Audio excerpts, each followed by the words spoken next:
Hello, मैं are के Saxena excellence mastermind YouTube में आपका बहुत बहुत स्वागत करता हूं।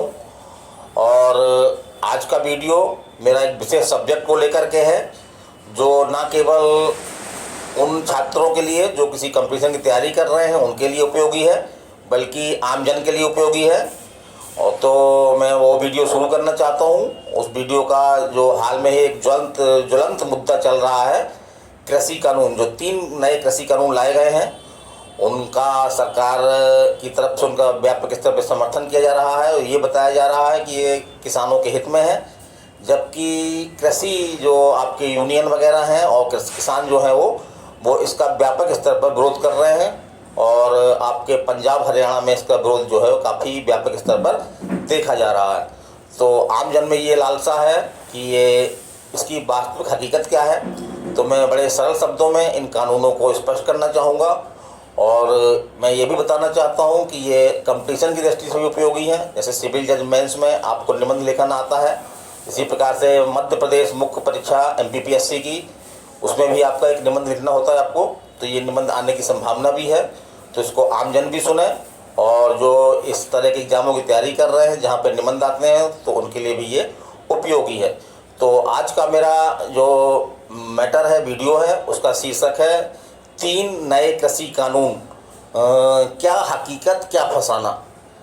तो इस पर मैं बढ़ता हूँ। तो वर्तमान में ये बहुत ज्वलंत मुद्दा है और ज़रूरी है, आमजन को भी ज़रूरी है कि उसके बारे में समझें, अपनी राय दें। तो जो मुख्य रूप से 3 तरह के प्रावधान जो है वो इसमें किए गए हैं। पहला प्रावधान जो है वो हमारा है आवश्यक वस्तु अधिनियम 1955 में जो है वो संशोधन किया गया है, जिसके अंतर्गत आवश्यक वस्तु की सूची से जो है वो आपके मुख्य रूप से आलू, प्याज, गेहूँ, दलहन आदि अनाजों को जो है वो हटा दिया गया है। तो इसका एक सीधा सा असर ये है कि इसका जो है वो अनलिमिटेड भंडारण किया जा सकेगा। और भंडारण करने से जो है वो सरकार का ये मानना है कि किसान जब भंडारण करेगा इसका, और जब उसको अच्छी कीमत मिलेगी तो वो इसको बेच सकेगा। तो सही भी है, सरकार का सोचना सही है, लेकिन इसका विरोध किया जा रहा है। इसका विरोध इस प्रकार किया जा रहा है कि इसमें क्या इस बात की कोई गारंटी नहीं है कि व्यापारी वर्ग जो है वो इस कानून का फ़ायदा उठाएं और अनलिमिटेड जो है वो आवश्यक वस्तुओं को जो अभी तक थी उनको जो है वो भंडारण करें। तो इस प्रकार से कालाबाजारी भी बढ़ेगी और हो सकता है कि वो मांग पूर्ति के नियम को असंतुलित कर दे। बाज़ार में जब वस्तुओं की कमी हो जाएगी तो उसकी कीमत बढ़ेगी, तो इसका जो है वो आम उपभोक्ता पर भी बुरा असर पड़ सकता है।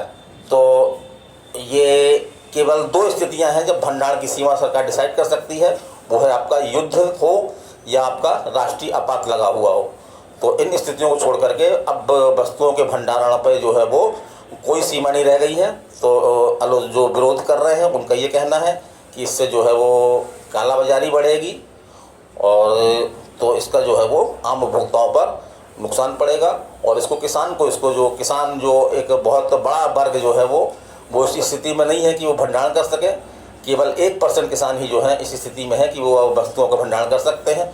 तो मूलतः इसका जो कृषक हैं वो भंडारण नहीं कर पाएंगे, बल्कि व्यापारी वर्ग जो है इस कानून का फ़ायदा उठाएगा और आगे चलकर वस्तुओं की कीमतों में जो है वो व्यापक स्तर पर वृद्धि हो सकती है। तो पहला तो आपका ये रहा। दूसरा जो उन्होंने किया है वो है कॉन्ट्रैक्ट कृषि, जिसको अपन ठेका कृषि भी बोल सकते हैं। तो इसमें ये प्रावधान किया गया है कि जो व्यापारी वर्ग है या जो बड़े बड़े उद्योगपति हैं वो किसानों को जो है वो एक टारगेट दे करके कि हम आपकी फसल जो है इतने में लेंगे, आप इस फसल की खेती करो। तो इससे सरकार का मानना है कि इससे जो है वो किसानों को अपनी फसल जो है वो बेचने के लिए परेशान नहीं होना पड़ेगा, बल्कि खेत पर ही जो है वो उसके खरीदने वाले आ जाएंगे और किसानों को सुविधा होगी।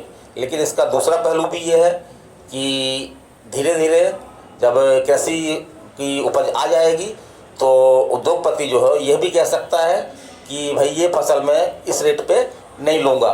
तो इस प्रकार से विवाद की स्थिति बढ़ेगी और जो विवाद की स्थिति बनेगी तो उसमें बड़े उद्योगपतियों के सामने जो छोटे छोटे किसान हैं वो टिक नहीं पाएंगे। तो चलिए इसी कारण से विरोध हो रहा है।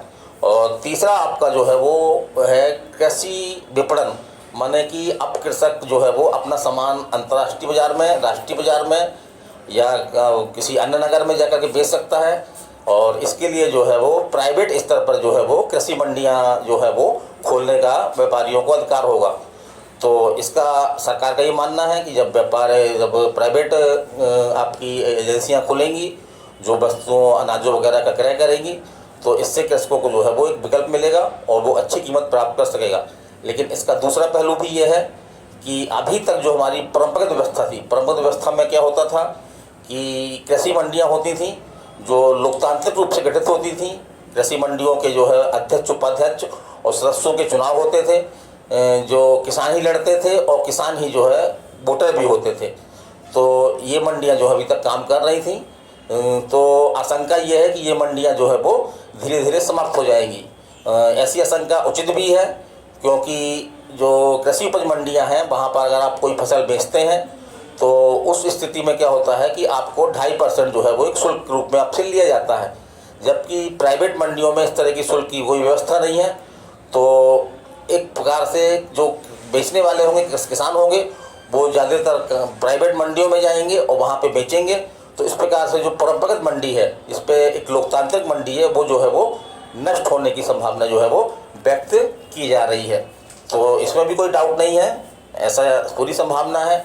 और जो सबसे बड़ा व्यापक विरोध हो रहा है वो अब कल हो रहा है एमएसपी को लेकर के, माननीय न्यूनतम समर्थन मूल्य। तो सरकार ये कह रही है कि हम न्यूनतम समर्थन मूल्य जो है वो हम नहीं हटा रहे हैं, वो लागू रहेगा।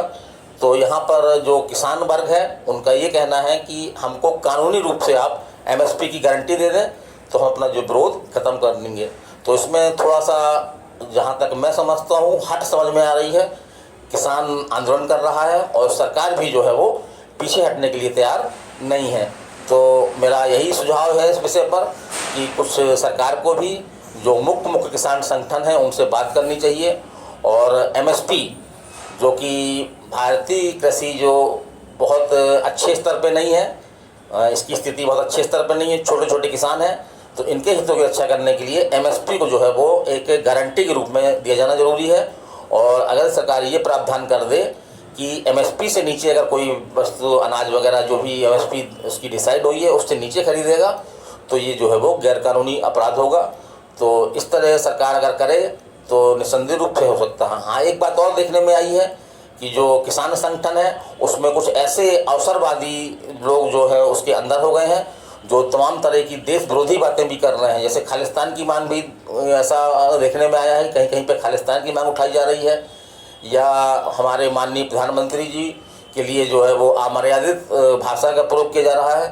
तो ये बहुत गलत बात है और सरकार को भी चाहिए कि सरकार किसानों के पास जाए और उनसे बात करे, क्योंकि ऐसा कोई भी समस्या नहीं जिसका हल जो है बातों से नहीं निकाला सकता है। तो सरकार को पहल करनी चाहिए और आशा करता हूं कि ये कानून के बारे में जो मैंने मोटा मोटा और बड़े सरल शब्दों में आपको बताया, आपको समझ में आया होगा और आप इस विषय पर निबंध भी लिख सकते हैं या चर्चा जो करते हैं तो चर्चा भी कर सकते हैं, है ना। तो मैं आपका पुनः जो है Saxena sir, R K. Saxena sir, excellence mastermind YouTube में आपका स्वागत करता हूं।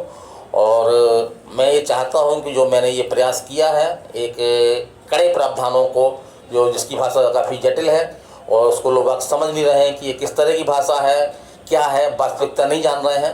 तो मेरा ये प्रयास जो है वीडियो बनाने का यही है कि लोग आगे इसको समझें और अपनी अपनी राय दें।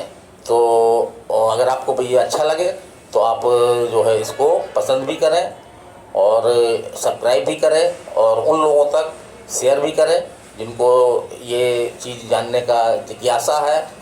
तो मैं आर.के. सक्सेना आपका पुनः एक बार स्वागत करता हूं और धन्यवाद देता हूं आपको। नमस्कार।